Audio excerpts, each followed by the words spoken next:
ভগবান শ্রীকৃষ্ণ হিন্দু ধর্মের প্রধান দেবতা বলে মনে করা হয়।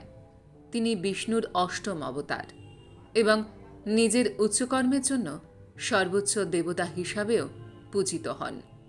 তিনি সুরক্ষা, করুণা, কোমলতা এবং প্রেমের দেবতা।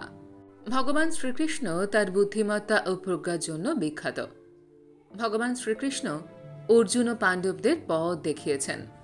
ভগবান শ্রীকৃষ্ণ অর্জুনকে শেখানোর জন্য যে উক্তিগুলো বলেছিলেন সেগুলি খুবই প্রাসঙ্গিক। আপনি বিভ্রান্তিকর অবস্থায় থাকুন বা দুঃখজনক মেজাজে থাকুন না কেন, ভগবান কৃষ্ণের উক্তিগুলি সর্বদা আপনার কাজে লাগবে, যে কোনো পরিস্থিতিতে মোকাবিলা করতে সহায়তা করবে। এখন আমি আপনাদের কাছে ভগবান শ্রীকৃষ্ণের দেয়া মহান বাণীগুলি সম্পর্কে আলোচনা করব। এই মহান বাণীগুলি আপনি কাজে লাগিয়ে আপনার জীবনে সফলতা অর্জন করতে পারবেন। চলুন জেনে নেওয়া যাক সেই সব অমৃত বাণী সম্পর্কে। প্রজ্বলিত অগ্নি যেমন জ্বালানি কাঠকে ছাইতে পরিণত করে, ঠিক একইভাবে আমাদের জ্ঞান আলো আমাদের মনের মধ্যে থাকা আত্ম অহংকারকে ছাইতে পরিণত করে। যে ব্যক্তির মন তার শত্রু এবং বন্ধুদের মধ্যে সম্পূর্ণ ভেদাভেদহীন, কেবলমাত্র তিনিই পরম শান্তির অধিকারী। মানুষের মনের উপর পূর্ণ নিয়ন্ত্রণ থাকলে সেই স্থিতিতে মনকে বলা হয় আমাদের পরম বন্ধু।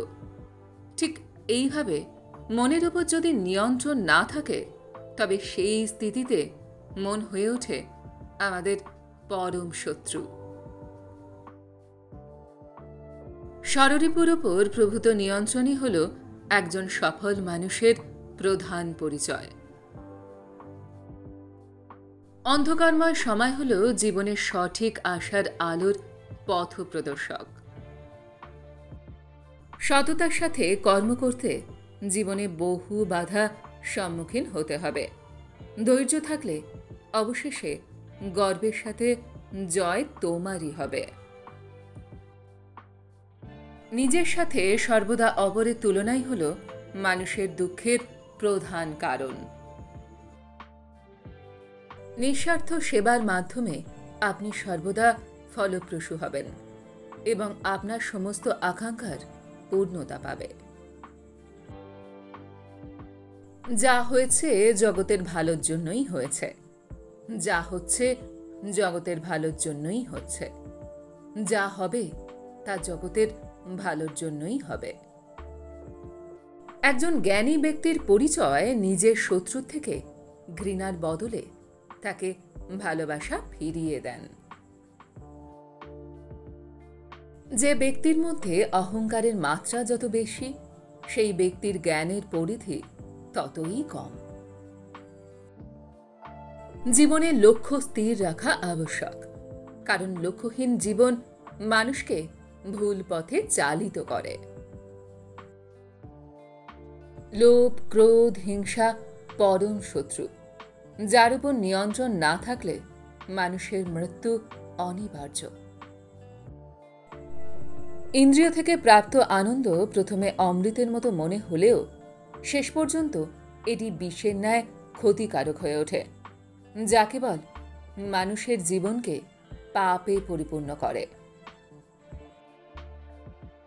মানুষের কামনা ও বাসনাই হল প্রভূত দুঃখের প্রধান কারণ।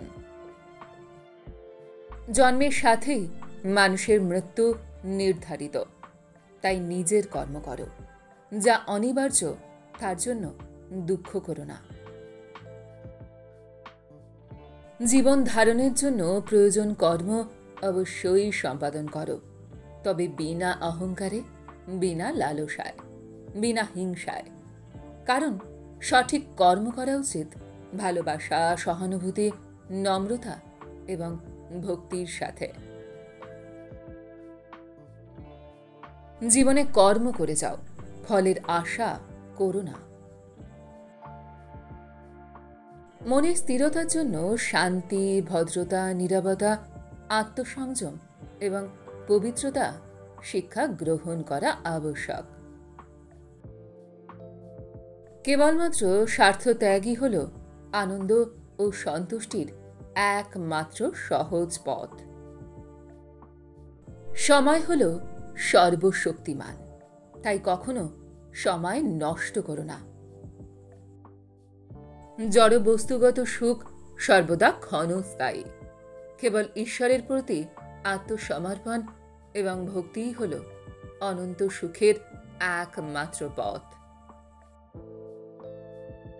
যা হয়েছে তা ভালোই হয়েছে, যা হচ্ছে তা ভালোই হচ্ছে, যা হবে তা ভালোই হবে। তাই ভবিষ্যতে কি হবে তাই নিয়ে ভেবে লাভ নেই। বর্তমান নিয়ে পরম আনন্দে বাঁচতে শেখো। নিজের মনকে সর্বদা কর্মের ওপর স্থির করো, কর্ম ফলের ওপর নয়। লোভ, ক্রোধ, হিংসা হল মানুষের প্রধান শত্রু, যা নিজের অজান্তে জীবনের সবচেয়ে বেশি মূল্যবান জিনিস সময়ের ক্ষতি করে। কারণ সময় হল পরম ক্ষমতাবান, যা কারোর জন্য থেমে থাকে না। জীবনে অমরত্ব পেতে সম্মান অর্জন করতে শেখো, কারণ জীবন ক্ষণস্থায়ী, কিন্তু ব্যক্তির অর্জিত সম্মান চিরস্থায়ী। সর্বদা মনে রাখবে, জীবনে যত কঠিন পরিস্থিতির মধ্য দিয়ে যাবে, তোমার ব্যক্তিত্ব ততই প্রখর হবে। প্রতিটি কর্মের আগে আমাদের কর্মের প্রতি সঠিক মনোভাব গড়ে তোলা আবশ্যক, তবে সেই কর্মকে আনন্দের সাথে সম্পূর্ণ করা সম্ভব। সঠিক উদ্দেশ্য নিয়ে সঠিক কাজ সম্পন্ন করাই হল আমাদের জীবনের পরম সাফল্য। বৈষয়িক জগৎ মানুষের কাছে প্রথমে আনন্দ ও সন্তুষ্টি যেমন নিয়ে আসে, ঠিক তেমনি সময়ের সাথে বহু দুঃখ কষ্ট বয়ে নিয়ে আসে। কারণ বৈষয়িক সম্পত্তি পাওয়ার চেয়ে তা হারিয়ে ফেলার ভয় ও উদ্বেগ মানুষের মধ্যে বহু গুণ বেশি থাকে। বিবেক ও বুদ্ধি হল মানুষের পরম সম্পদ, যা সঠিক সময় জীবনের সঠিক দিশা বেছে নিতে সাহায্য করে। আশা করি ভগবান শ্রীকৃষ্ণের বাণী এবং উক্তিগুলি আপনাদের ভালো লেগেছে। সত্যি, ভগবান শ্রীকৃষ্ণর এই মহান বাণী ও উক্তিগুলি আমাদের জীবনে কাজে লাগিয়ে আমরা সফল হতে পারি। তাই সকল ভগবান শ্রীকৃষ্ণপ্রেমী মানুষদের জানাই যে আপনারা আপনাদের জীবনে খুব সফলতা অর্জন করুন এবং জীবনে এগিয়ে যান। নমস্কার।